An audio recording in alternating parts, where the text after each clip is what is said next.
Good afternoon, Scott Redler, T3 Live. Welcome to today's recap. So what was one of the I think the lowest volume days in a while, or maybe even a year, there was still some stock action. And sometimes you just have to know when to pull back, know when to just not look for too many ideas, let them come to you, or just keep your hands off. Because this is one of those days where you had an inside day where there wasn't that much action, that if you did too much, you probably lost some money.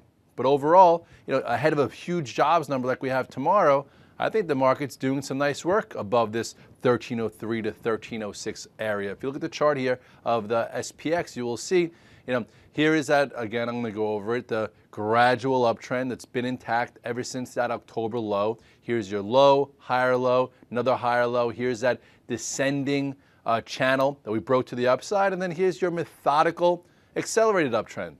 So earlier this week, we tried to break below.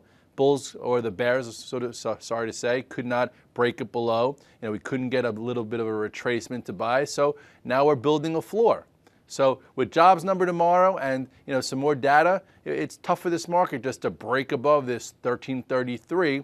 And it's also, as a trader, hard to be long in front of such a big number. So the question is, what do you do? It's different for everyone. If you're a macro investor, you're with your 6, 7, 8 positions, you're holding them, it doesn't really matter. Maybe you buy some VIX into it, or you have a hedge. If you're a trader and you've been holding swing positions, a lot of them still look really good, in that even if on a bad number, we might be able to buy that down open into that floor that's been defined in the past week. Or if you're just taking no risk and you want to trade intraday, there's definitely action there, as we saw with some select Facebook type of off plays or offshoots, so to speak.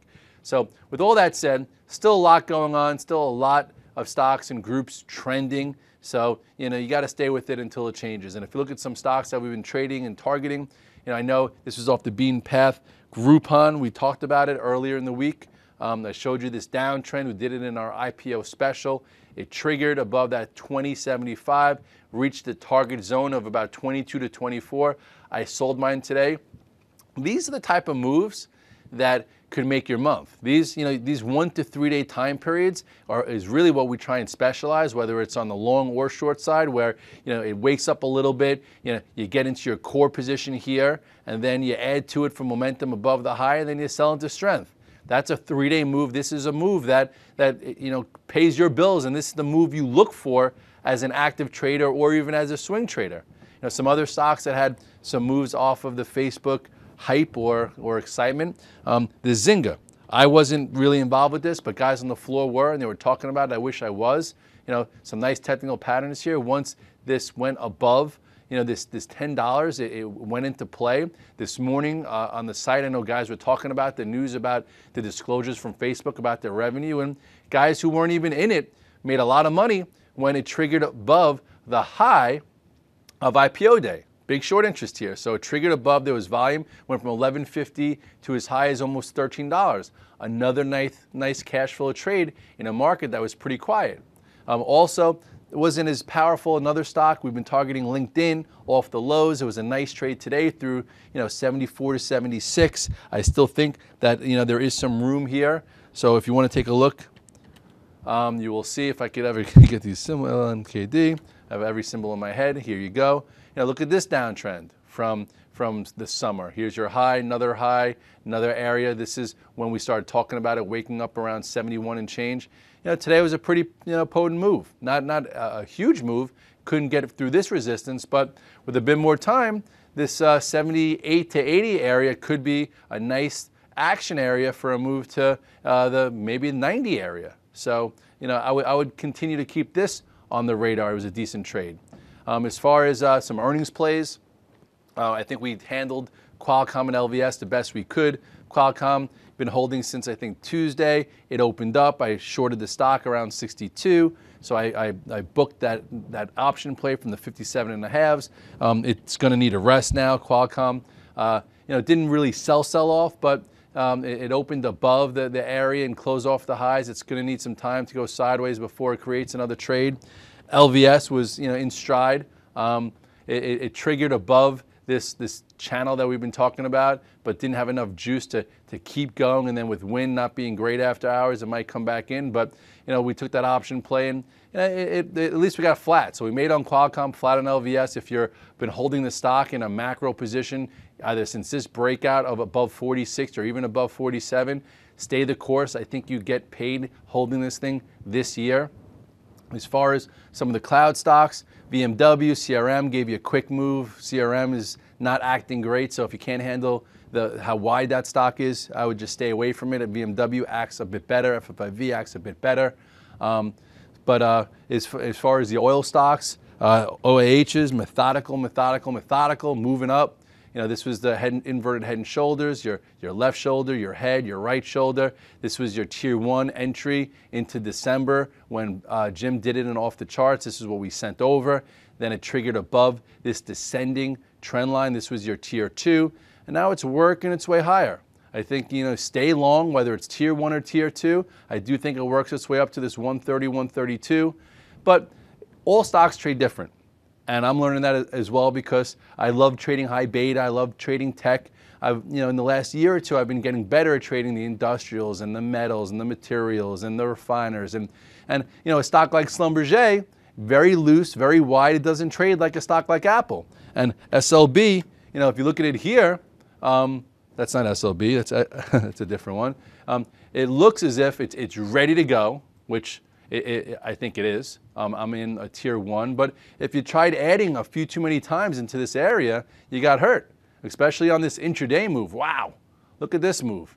That stopped a lot of people out, including me. I had my stop in at 76. That's me selling my stock. But at least when I got back, I said, you know what, I'm not going to let them get me out of everything. I think I started buying it back right around, here again, and then added in this area. So, believe it or not, I actually lost money being long SLB because of the sloppy nature. So if you're a macro holder of Schlumberger, you're feeling good. You're looking at your stock. You're saying, wow, this is still in this flag. It's still acting well. If you're trying to trade it or tick trade it, you probably didn't do as well. But it seems as if it's going to be ready to break above this. I'm holding it. I do think, you could hold this thing to 80, 85. Perhaps we actually get, a nice move into the next few weeks. So just stay the course there. I think other stocks had better moves, like this NOV, nice wide range bar. Guys were talking about other stocks in this group also that were looking good. I know APA wasn't ready yet. It's still hovering, still not ready to break above this. One of these days it'll break above this with some volume, and then we'll be able to get that clean move. What did EOG do today? EOG still trying to get above this. This is sloppy. It's hard. For the active trader, these type of little moves right here are not easy. For the active investor who's just sitting here and waiting, you're doing better. Sometimes it's conducive to be an active investor, staying the course and just holding it. That's what's actually been working for me with the OAHs and Walmart and some of the things that I'm holding longer term. But you try and add tiers, you better know how the stock trades. Groupon was great. Every time you added a tier, it had a nice little move, and it was different because there's momentum there, and it's a different type of trade. Same thing with Zynga, same thing with a few of those guys. Even Apple, when it trades through levels and there's a power pack area, it goes. So just know the differences in speed and composure of each group. Yesterday AIG was powerful. Yeah, it went through the 200-day, held there, and then won like 80 cents. That was power packed. But then sometimes you trade like JP Morgan. If it's not an actionable area and it's just a range trade, it trades different. So just know what you're doing, know your time frame. As far as AIG, I still think it looks fine. I'm still there. Here was your breakout trade. This was the day where the action was, and then here's your inside day. I would say it should hold above this 25.80 or 26 in order to hold up here, and then above 27, maybe it adds a little momentum. So I'm not in as much as I had when it broke out above this area, but I still think it's okay. As far as other setups, I know Sperling was all over this GMCR. Wasn't great, but it was okay towards the end of the day. If you take a look at the chart, you'll see nice, huge gap up on earnings. Unfortunately, the day before, everyone was bashing it. I'm not going to name names, but anyway, closed near the highs. You look at your 5-minute chart. Not a blockbuster, but it opened up, couldn't trade lower. Right here is where your swing entry should have been. once it had finally like this 2-bar wide range bar, you could have been long 64 versus the low here versus gap. And if you held it all day long, you had a $2 move. Unfortunately, it wasn't more than that, but we'll see. I think I got back from my meeting and I bought it right around here, and you made a quick little move there, but it's nothing really to write home about. But it's still in the game. At least we have that back. There's a huge short interest. I feel like that's a good vehicle. Same way with Netflix. Netflix, great long. We caught that 1.5 day short. As you see, I haven't traded it in 2 days because it's consolidating. I will watch it soon once it puts in enough time, above this new area. It takes time. Like, look, when it broke above 75, you had a quick move, went sideways here for a while before it was able to go again. You had your earnings move, and now it's hanging around. The longer it hangs around, the longer it bases here, the more short's going to come. And then if we get some volume through this 129, 130 area, which also, you could pretty much look to your left and see other resistance. It gets through here after putting in some time. You can see 140, and at some point, maybe even this year, test the 200-day moving average, which will be coming in right around that prior gap. So I've seen crazier things. We filled this gap, and now going sideways. If I was short, I'd be scared. So it's good that we still have this as a vehicle. Just you got to know, when it's in consolidation mode and when it's worth your time. And right now, it's just in consolidation mode. As far as gold, continues higher. Pretty unbelievable move in gold. Sperling was all over it Fed Day. A lot of guys have been riding this trend. If you take a quick look here at the chart, you'll see here is the day that it ignited. It broke this downtrend here. Then it went sideways for a few days, and now it's above this prior resistance. So now the next level here on the GLDs is all the way up to 175. So don't fight this trend. If you're long it, just be long a little less, but it looks like it can continue to about 175. Interesting. SLV, silver, also nice day today. It's got some more room to get to this resistance here as well as that moving average. So it does look like there's room there to go. As far as like X, just think it's a macro hold. If you want to own it, you want exposure to some of these, it's acting okay. I still think 33.16, and then perhaps at some point this year, market stays intact. There's no reason why you can't see $40, but it's going to take some time. And somebody was asking me about Amazon. Since the earnings, it's been a good trade for the active trader, right? It gapped down into the support. So you could have been buying it at that support. It closed on the highs, right? And then today was a little bit lower than yesterday's high, went above this 180, gave you a little bit more. So who knows? Maybe Amazon does the same thing where it tries to work its way up to about 185, fill a portion of the gap, and then we'll see if it heads lower. That's what it did here. Remember this gap down? After 3 days, it had a nice move. It filled pretty much half the gap, but then it turned into a better short once it broke this area. So we'll see. Let it continue to go. If this earnings gap controls Amazon the way it did this time, we'll know more. It's still, caught in a downtrend and it has a lot to prove. As far as Apple, just resting up here, still looks good. Nice little trade when it, held the earnings gap and ignited. Now it's holding above this prior area. So as long as it holds above this like 454, I think it goes sideways, and then it'll take out this 459 for, higher prices again. Google.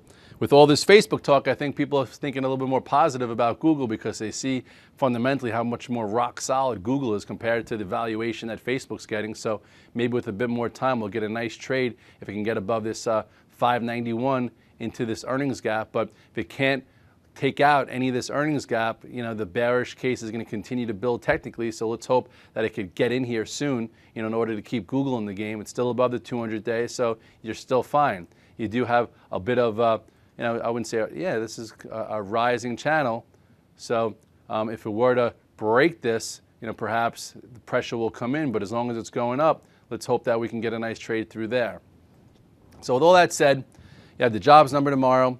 There is some talk because January is usually a bad number because of the birth death rate. Or read Credelli in the New York Post. He goes over it very well. And they always create jobs over the course of the year using some type of model. But then at the end of the year, they realize that they created all these jobs that don't exist, maybe because the politicians make them do it, but who knows. And they have to do their revisions.